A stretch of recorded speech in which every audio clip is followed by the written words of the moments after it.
Oveus dan juga Jauhead ya. Halo, atasan Cil nggak kelihatan. Kadita di band. Min Sitar solusinya. Bener. Mantap Cil, ini dia. Oke, masih ada banyak ya full hero dari seorang Godiva. Tentunya tidak ada Franco dari seorang Baloyski, karena kita sudah melihat Franco waktu di minggu pertama ya. Ya betul. Bahkan Araki saja kewalahan. Iya lelah ya, kalau Lelah memang ya. Arrow-nya bisa kena terus gitu. Betul. Akai ini enak loh. Akai kah? Akai kalau gua. Tapi kalau di Mobile Moon juga boleh. Sebenarnya lebih ke arah fleksibel, tapi menuju ke arah Matilda terlebih dahulu dan anti-mage. Menurut gue Geek Fam powernya ada di marksman sama di junglernya. Oke, mereka memang punya Sadera. Tapi di sisi kiri mereka juga punya posisi power yang sama. Match 1 pemarsan, match 2 Gasken. On Geek always a farm. Gak ada match 3 dong. Berarti 2-0 dong Kang kalau gak ada match 3. Aduh, tapi ini memang harus didapetin sih sama Geek Farm, apalagi posisi menuju ke babak playoff-nya 26% ya di tangan Geek Farm sendiri. Dan Aura dengan 2 pick terakhirnya nih, ngelihat Matilda sudah diamankan oleh Geek Farm, mereka punya satu hero yang bisa men-secure untuk team fight masuk dan keluarnya dengan cukup mudah dengan guiding win. Kalau Akai sih dinaik pick nih. Kalau dia nge-pick Akai dinaik pick. Kayaknya mungkin Akai deh. Dia pede banget karena ada Min Sitar ya guys ya. Lin dan juga Fredrin. Dia pede banget. Dia mau lumpuhin dari seorang Sadera nih Bung. Ya Sadera bakal Targeting. bakal mudah banget, apalagi dia bakal sendirian di bagian belakang untuk bisa ditangkap. Iya, karena ini pada hero maju semua ya dari Geek Farm, tapi last picknya tentunya Karina. Wow, Karina ya. Karina sebenarnya agak sulit untuk bisa masuk kalau dia samping-sampingan dengan Fredrin.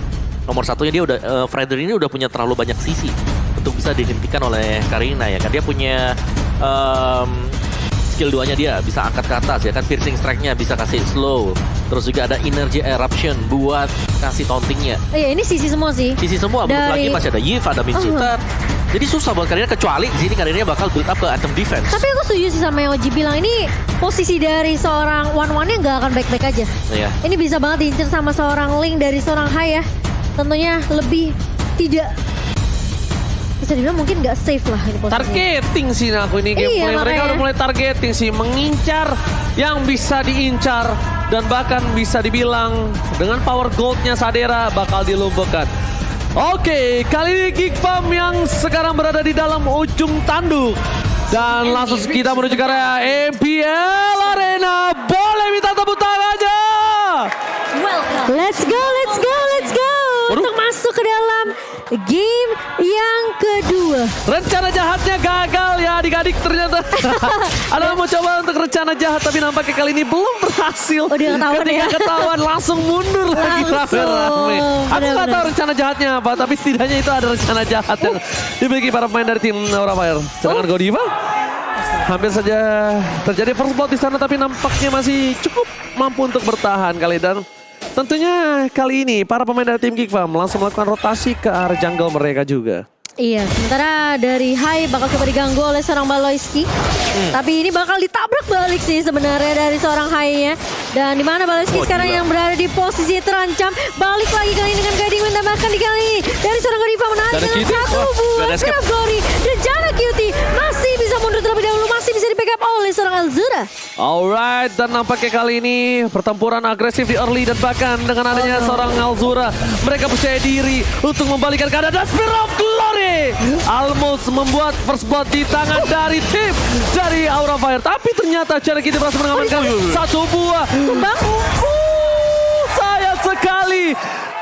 Orange buff ditukar first blood, tidak adil, samsak kali ini. Dan prediction by Axe, Aura Fire semuanya, oh my god. Oh, itu sayang banget tadi sih. Padahal memang ada kesempatan tadi untuk Jana Cutie kembali mundur ke belakang. Cuman ya, nasi sudah jadi bubur dan kita akan ngeriset kembali untuk permainannya. Dari Aura Fire, mereka agak tertinggal ya. Dari Hai mungkin nggak dapetin orange-nya, jadi levelnya agak sedikit di belakang dari Jana Cutie. Ente emang kadang-kadang ngopung, ente kadang-kadang, tapi lihat di depan sana Luke level 4, Fluffy coba satu team fight Godiva masih level 3. Ini nampaknya membuat tim Geek Farm Jana Cutie tidak terlalu takut, belum ada Spear of Glory dan juga Tidak ada lagi King's Call nampaknya membuat tim dari Geek Farm berhasil mendapatkan objektifnya yang pertama kali ini. Godiva Gila. mencoba menyelamatkan posisi dari satu buah Purple Buff, tapi Retribution di on point dari Jana Cutie. Membuat dia benar-benar mendapatkan 1 poin tambahan, yaitu objektif goldnya benar-benar meningkat cukup jauh dibandingkan seorang Hai. Dan Link tanpa Purple Buff di early game sudah dipastikan tidak punya power. Lumpuh dan satu-satunya yang bisa dilakukan adalah split push dan juga jungling. Iya, harus sabar dulu ya. Gak bisa teamfight. Sampai menunggu Purple Buff muncul kembali, tapi Kabuki sudah menyelesaikan Windtalker kali ini. Oke, Windtalker first item buat Kabuki sendiri dan ya Aura Fire mereka akan bermain sedikit lebih pasif ya untuk sementara waktu karena ya mau gak mau kecuali memang ada damage lebih yang bisa dikasih, tapi ya dari Fluffy sendiri kita tahu dia adalah hero tech. Oh, tapi lu kali ini bakal coba dikejar dan bahkan diretribute saja dan bahkan kena down dari seorang Luke-nya sehingga masih bisa ditarik balik kali ini dan tumbang di area atas, sementara di area bawahnya ini mungkin ngelihat karena satu pemain saja yang berada di area atas, kemungkinan di area bawahnya akan cukup ramai nih. Bro, pantas saja dia bisa ngecepet banget skill. Dia pakai yang cooldown. Ya, cooldown reduction. Dia pakai cooldown reduction di sini dari seorang Fluffy. Lihat, dia stucknya dia malah ngandelin stuck 3-nya terus, Bung. Dan dengan adanya Hai yang tertinggal dari segi goldnya, dikasih platingannya Fluffy-nya jauh dari turret supaya semua platingan full masuk ke arah seorang Hai. Wow, keputusan yang sangat baik untuk mengejar setidaknya ketertinggalan yang mereka miliki. Tapi Godiva telah memaksa Baloyski untuk menggunakan satu buah flicker yang tandanya invasi di arah jungle dari tim Auranya agak cukup aman. Setidaknya at least Baloyski nggak bisa sembarangan masuk banget. Tapi dia masuk dengan Circling Eagle kali ini memberikan poke damage ke arah seorang Godiva, tapi di area purple main cukup ramai di mana satu buah momen polisi dibuka oleh seorang Facehugger. Hai bakal menjadi incaran, tapi Jana Cutie tumbang di area depannya. Fluffy hal ini akan menjadi pertukaran, tapi dari purple masih bisa diamankan. Godiva mencoba untuk memberikan coveran ke arah seorang Hai dan hanya menjadi pertukaran 1 untuk 1, di mana ini menjadi kerugian untuk Geek Farm karena Jana Cutie tumbang, purple malah nggak berhasil untuk didapatkan. Bukan hanya itu aja, tapi lihat malah dari seorang Hai yang bisa invasi menuju ke arah objektif yang dimiliki dari Geek Farm. Ketika udah ada Baloyski yang tidak bisa memiliki flicker, iya kan, harus mundur ke arah belakang. Aku nggak tahu kenapa mereka masih mencoba untuk memaksakan menuju ke arah Purple Buff. It's okay, tapi resikonya tinggi dengan tidak ada penyelamatan. Dan untungnya dari Hai memilih dengan sabar untuk mendapatkan orange buff terlebih dahulu ketimbang harus memaksa teamfight lagi atau memaksa kontes ke arah Turtle, sedangkan dia sendiri tidak memiliki satu buah Tempest of Blade. Iya, tapi kali ini 3 pemain bakal coba dikejar dari seorang Hai. Harus berhati-hati deviant shot-nya connect ke arah seorang Baloyski. Namun ternyata masih bisa bertahan cukup deg-degan ya itu Hai ya. Yes, Itu bukan ngetes saja. Itu namanya apa Cimomo? Itu ngebangunin aja, coba ngetes nyali. Ya. Iya, ngetes nyali aja. Itu kayak sebenarnya dia mau coba ngebait tapi nggak kemakan baitnya. Biar melek. Aduh, dan buat teman-teman juga biar melek nih yang lagi nobar MPL, jangan lupa order GrabFood, ada diskon sampai 90%, langsung scan aja QR code yang di bawah sini. Alright, dan bahkan posisi agak cukup mulai mempersempit dari ketertinggalan Aura yang cukup jauh. Tapi Jana Cutie di depan sana mencoba dipaksa one by one situation antara Hai dan juga Jana Cutie. Tapi memilih untuk mundur dengan Hai yang tidak memiliki satu buah Purple Buff lagi. Akan coba dikontes. Ini posisinya agak berbeda. Hai kehilangan mid lane atau Hai akan bakal coba dipaksa menuju ke Purple Buff. Dan betul sekali mereka memaksa Hai turun dari temboknya. Wow, ini Purple Buff lagi. Pressure-nya terus diberikan oleh Geek Farm. Apakah dari Aura Fire mereka harus udah mulai fokus ke arah good lane-nya? Tapi Kabuki kali ini bakal coba dipukul mundur juga. Geek Farm mereka benar-benar bermain sangat amat agresif masuk ke invasi ke area jungle-nya dari Aura Fire ini nggak berhenti-berhenti loh. Ya, karena mereka punya power ya, Pung ya. Mereka percaya diri dengan power dan juga skill mechanism mereka. Ya, dan Windtalker di sini masih untuk first item sih buat Hai, Berserker mungkin next itemnya dia, tapi dia nggak dapetin buff terlalu banyak juga, jadi bakal ketahan buat Hai. Tapi bukan berarti bahwa nggak bisa ngebalikin ya nanti buat Hai-nya, karena nanti pastinya distraction-nya ini bakal keluar untuk Melissa dari Kabuki, karena Kabuki benarnya udah punya Demon Hunter Sword juga. Oke, mencoba menumbangkan Jana Cutie adalah salah satu keputusan yang kurang cukup baik kalau menurut aku pribadi sekarang. Karena dengan adanya 2 item yang sudah dimiliki dari Jana Cutie, dia akan cukup struggle dan mereka sangat membutuhkan seorang Kabuki nantinya. Di arah bottom lane, dari Kabuki bahkan tertinggal jauh dari seorang Kadera yang sudah mengungguli dari posisi levelnya. 1 level dan 1 objektif kembali didapatkan oleh tim Geek Farm. Mencoba untuk meninggalkan dari segi gold lane, tandanya daya team fight dari tim Aura makin lebih kendor. Sedangkan di arah top lane, mencoba untuk melakukan split push, tapi dengan cover yang cukup baik dari seorang Baloyski dan damage poking yang lumayan berasa. Membuat Hai kali ini agak cukup harus berhati-hati. Untungnya di cover dengan baik dan bahkan mereka akan teamfight darah para pembab nampaknya kali ini Momo-chan. Sembari menunggu kali ini Godiva Spear of Glory-nya belum bisa menangkap ke arah seorang Elzura.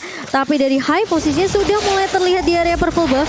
Dan masih bisa di-secure harusnya purple buff ini tanpa bisa dikontes dengan cukup mudah oleh Geek Farm. Oke, tapi ternyata akan mencoba dipaksa teamfight darah top lane. Look yang terperangkap kayak di win. Short point. Almost is never enough. Hampir saja sergapan yang dilakukan oleh para pasukan dari tim Aura menumbangkan pasukan Geek Farm, tapi di sisi sebaliknya Kabuki mencoba untuk menyelamatkan dirinya dari serangan Geek Farm di arah tengah. Kalau tadi tengahnya jebol, ini bakal menjadi kerugian untuk seorang Hai. Karena Hai, purple-nya terekspos, tidak ada cover terhadap satu buah turret. Tim Geek Farm bisa masuk dari utara ataupun dari tengah. Bisa masuk dari manapun. Sementara kali ini buff-nya yang masih menjadi prioritas dan Hai sudah mulai dicicil oleh seorang Kadera. Untuk orange-nya masih bisa diamankan oleh seorang Janna Cutie sih. Tapi kali ini Fluffy, ini kelihatan memang Aura Fire agak struggle ya untuk permainan yang cukup agresif dari Geek Farm di game yang kedua kali ini dengan 4 ribuan lah perbedaan networknya. Tapi permasalahannya Aura Fire prioritas mereka untuk teamfight pun kayak agak sedikit ketahan karena Elzura masih bisa ngecicil dengan satu buah Angry Gloom ya sih. Oke, kalau menurut aku Bong, mereka ini lagi nungguin gold power dari Kabuki. Kabuki Iya, keluar. mereka nungguin Kabuki sih sampai jadi dan makanya game ini akan di-drag menuju ke arah late game. Silakan Bong. Ya, sedang dapat by aksi sih masih dipegang oleh Elzura juga yang kita tahu di sini. Elzura ini bakal bisa meredakan mungkin agresivitas dari Godiva bersama dengan Fluffy dengan adanya Angry Gloom. Dan balik lagi, dari Aura Fire mereka harus menunggu. Sabar sampai dengan Hai-nya bisa dapetin purple atau sampai dengan Hai-nya bisa melakukan split push atau bahkan Geek Fam-nya lengah sedikit. Oke, kalau bisa aku bilang mereka akan melakukan satu buah team fight menuju di arah Geek Farm tengah dan bakal memaksa menuju ke arah satu buah Lord yang didapatkan Geek Farm. Godiva harus mundur ke arah belakang, dia nggak boleh terperangkap. Karena dengan ada Lord yang menuju ke arah pemain dari tim Aura ini akan membuat laning phase mereka dari tiga-tiganya jebol. Kabuki memang punya power dengan ada puppetnya, tapi dia nggak bisa menyelamatkan Lordnya. Karena Kabuki, seorang Melissa itu butuh badan. Badan satu-satunya mereka miliki adalah satu orang Fluffy. Fluffy ya. Godivanya untuk berada di garis depan inisiator. Tapi badannya mereka lepaskan semuanya terhadap seorang Fluffy. Oke, tapi kali ini dengan pergerakan dari Geek Farm yang tidak berhenti-henti untuk masuk ke area jungle dari Aura Fire, ini setiap bushnya dari Aura Fire nggak bisa sembarangan injak. Mereka harus benar-benar hati-hati banget, apalagi dengan posisi dari Elzura yang selalu memberikan poke damage. Luke yang bakal coba untuk nahan dari area sisi samping ya. Ini seakan-akan Aura Fire benar-benar dikandangin di game kita yang kedua kali ini. Dan sementara Lord udah mulai berjalan di area bawah.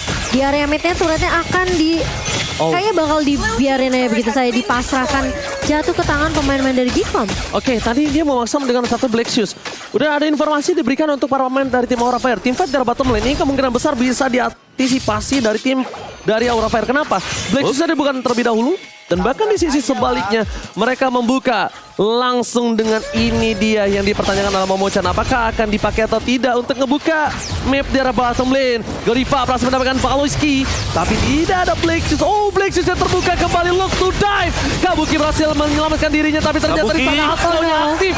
Kabuki mencoba untuk bertahan semaksimal mungkin. Menuju ke arah base-nya. Dan Lord-nya berhasil dipecahkan dengan cukup baik. Dengan cukup cepat, sigap, dan Geek Farm. Disiplin yang mereka lakukan, melakukan disengage ke arah belakang, itu sudah keputusan yang sangat mahal.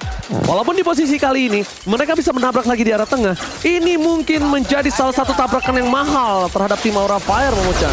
Sementara kali ini lihat di area midnya circling yang connect dari seorang Baloiski, tapi ternyata Kabuki menjadi prioritas utama dari seorang Luke kali ini. Sementara Luke bakal coba ditahan dengan satu buah fight kristal. Fluffy mencoba untuk menahan di area depannya, tapi ternyata mid inhibitornya sudah pecah untuk Geek Farm. Dan di mana Aura Fire mereka harus melakukan defense terlebih dahulu. Masih terkena cicilan begitu perih damage dari Angry Gloom seorang Elzura. Tapi Kadera mencoba untuk membuka weakness point dari seorang Fluffy. Tapi itu nggak akan jadi masalah karena meskipun mereka nggak bisa pecahin crossbow of tank-nya, mereka udah mendapatkan 3 buah inhibitor turret dari Aura Fire. Bernafas lega ketika Kadera nggak berhasil ngebuka weakness point atas seorang Fluffy tadi. Yes, tapi itu kalau mati satu. dipaksa end. Yes, tapi itu guarding win yang bagus banget yang dipakai tadi karena Pakitonya juga ikut di belakang, Iya, ada Luke ikutan di nih. belakang dan mereka dapetin satu pemain juga. Wow, oke. Dan ini masalahnya dari Aura Fire pun setiap Spear of Glory-nya nggak connect ini bakal jadi marabaya. Lihat, semua banget. dipukul mundur, terkena slow effect. Godiva mau tidak mau, suka tidak suka mengebuka satu buah King's Calling sehingga ngebuat Geek Fam nggak bisa ngejar lebih jauh lagi ke arah Godiva. Alright, tapi lihat di sana Fluffy terlalu depan, tidak bisa diselamatkan. Dan bahkan mereka harusnya memilih untuk mundur. Melakukan kontes juga bukan hal yang baik untuk kali ini dengan adanya 10.000 gold difference. Geek Farm membalikan keadaan. Ngelihat prediksi para caster mereka semua dipatahkan. Ketika semua caster berpihak kepada tim Aura dengan draft kali ini. Geek Farm mematahkan dengan adanya satu buah kesempatan yang mereka miliki di saat menit 12. 11.000 gold difference dan Luke bahkan. Walaupun Pakritonya 33% win rate. Tapi it's okay. Di game kali ini dia benar-benar bersinar. Ya, gue setuju banget dan Aura Fire mereka bisa ngembalikin dengan satu momentum, tapi momentumnya ini yang susah untuk bisa didapatkan juga karena Spear of Glory-nya harus bisa hit lawan. Oke, udah mulai masukin ke arah PS Farmada tim Geek Farm. Fokus dengan ada King's Calling di depan sana. Reward Revelation di area berbeda. Alzura to dive. Tanpa lihat Pocket terbuka. Di depan sana. Siapa Sofian menyelamatkan diri para pemain dari tim Geek. Kita lihat PS-nya. Hilang. Ditelan Bumi. Geek Farm berhasil mengamankan game yang kedua. Satu sama Israel. Satu sama disamakan, di mana posisi dari pemain-pemain Aura benar-benar gak bisa berbuat apa-apa di game kedua kali ini. Ini benar-benar dipukul mundur habis-habisan oleh pemain-pemain dari Geek Farm yang aku bisa bilang game keduanya justru Geek Farm bukan Geek Farm di game pertama. Mereka main lebih agresif, mereka gak ada takutnya untuk invasi ke area jungle dari Aura Fire dan itu